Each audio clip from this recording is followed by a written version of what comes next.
Praise. Purihin po natin ang Panginoon. Na una nga po, nagpapasalamat ako sa Panginoon dahil sa patuloy na pabor at pribileyo sa buhay ng bawat isa sa atin. Na isa nga po na ako sa naging kabahagi sa lugar na yan ng Buruanga. As music ministry, naging representative po ng lugar ng Kinagatan. Sa totoo lang po talaga, nung una po talaga, kasama na po ako sa plano. Meron pong nagmagandang loob sa buhay ko dahil sa una pa lang po, nung nagtatanong pa po sa Morong, sino na pong sasama, tumaas na po ako by faith. Tapos nagtanong din po, Tiyo Pipit dito, tumayo din po ako. Sa kano lang po, nagkaroon lang po ng sa ginamit na nagpapasalamat po ako dahil sa dalangin dahil tunay nga po na dinadala sa bawat dalangin ng mga kanyang mga banal at na umiibig sa Panginoon ito'y kanyang tinutupad. Sabi ko lang po sa aking pamangkin na mabait, masasabi kong mabait, sasabihin ko na si Sarah Joyce King niya. Dahil talaga sabi ko, pamangkin, makakasama ko kapag ako'y sasagutan mo. Sa kanyang unang sabi po niya na, sige Kuya Sedi, makakasama ka, basta papunta lang ang sagot ko. Kaya napasalamat ako sa Panginoon dahil siya po yung ginamit ng Panginoon para ako'y makasama sa pagsakay sa barko.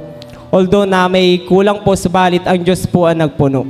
Dahil alam ko po ang Diyos ang magpo-provide sa lahat ng ating pangangailangan. At ayun po, nasakay po ako sa barko na sobrang saya.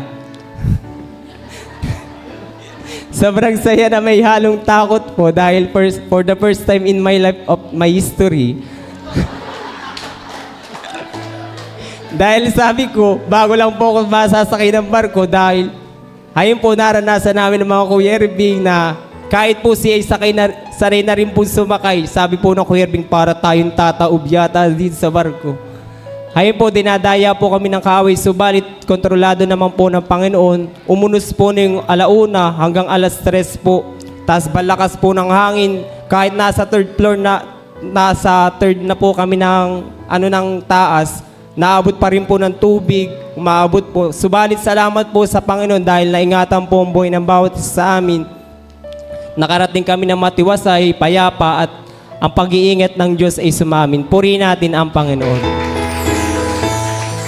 At nagpapasalamat din po ako sa Panginoon dahil hanggang nga yung unforgettable experience sa buhay ko na ginawa ng Panginoon sa aking birthday, na sa tuwing magbe-birthday po talaga ako nagkakaroon po ng crusade. Kami po ni Jepti. Kaya salamat sa Panginoon dahil sa pabor at pribileyo ng Panginoon, yung ang salita na one day of favor is worth a lifetime of labor sa buhay ng bawat isa sa atin. Purihin natin ang Panginoon. At ayun nga po, sa paggayo namin nung first day, nakakatuwa pong sagot ng Kuya Irving.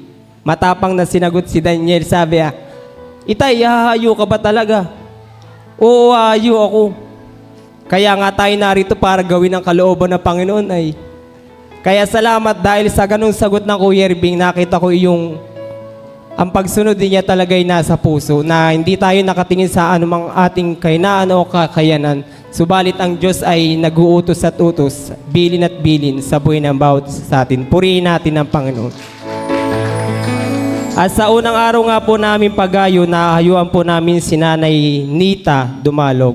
80 years old po, malabo ang mata at mahina ang pandinig. Subalit na ibahagi po ang salita ng Diyos, patuloy na dumalangin, na-cast out po yung malabong mata, pandinig, tunay na nakaranas ng kagalingan. Purihin natin ang Panginoon. Hallelujah. At si Nanay Maria Blanca po, 66 years old, balo po ito na may sakit at karamdaman. Patuloy na ibinahagi ang salita ng Diyos, John 3:16, yung maging ang John 10:10, naparito si Satanas upang pumatay, magwasak at pumuksa, subalit naparito ang Panginoon upang magbigay ng buhay. Nandun po, mahabang pagsambo po sa kanilang tahanan, tunay na siya ay nakaranas ng kagalingan. Purihin natin ang Panginoon. Hallelujah. At maging isang sambayan po, ito po ay born again. Ang kagrupo po namin dito ay si Pastor Babes. Muli po kaming naibalik sa grupo ni Pastor Babes, kay Tatay Eli po. Salamat po sa ginagamit na ganitong kanilang edad, subalit nakita po namin ang pagsunod nila sa Panginoon. Ito po is born again po sa kalapit po ng church na God Amazing Grace po do sa Assembly of God po, na nakita po namin na sa sambayang ito na patuloy na nagpupurit, nagpapasalamat dahil sinabi po namin sa layo-layong lugar na ito na pinuntahan kayo ng Panginoon na napakabuti ng Diyos sa inyong buhay. Sila po ay tumanggap at ibinahagi ang salita ng Diyos na sila'y nagagalak na tinanggap ang Panginoon. Purihin natin ang Panginoon. At maging dun sa pangalawang hayo nga po, nagpupurit, nagpapasalamat po kami. Nasabi na po lahat ng tiyundo. Pero yung pong naidalangin ng Kuya Erving po na si Tatay Norman po, di Juan, 85 years old po. Siya po ay umiiyak na nagagalak, na nakaranas ng kagalingan, na luminaw ang kanyang mata. Purihin natin ang Panginoon. Hallelujah.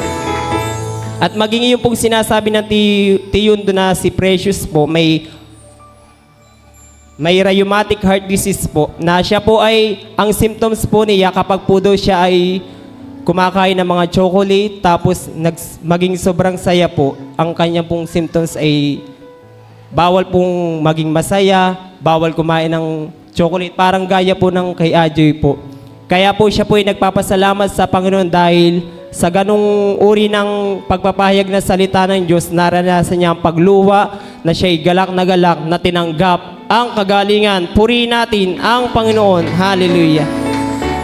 At maging sa isang sambayan po, ito po'y magkakaibigan si Nanay Helena, 67 years old, si Nanay Locaria, at saka si Tatay Merlita. Siya po ay may mga sakit at karamdaman. Yung pong isa ay na-stroke, may sakit sa puso, tapos yung isa po ay may toxic goiter.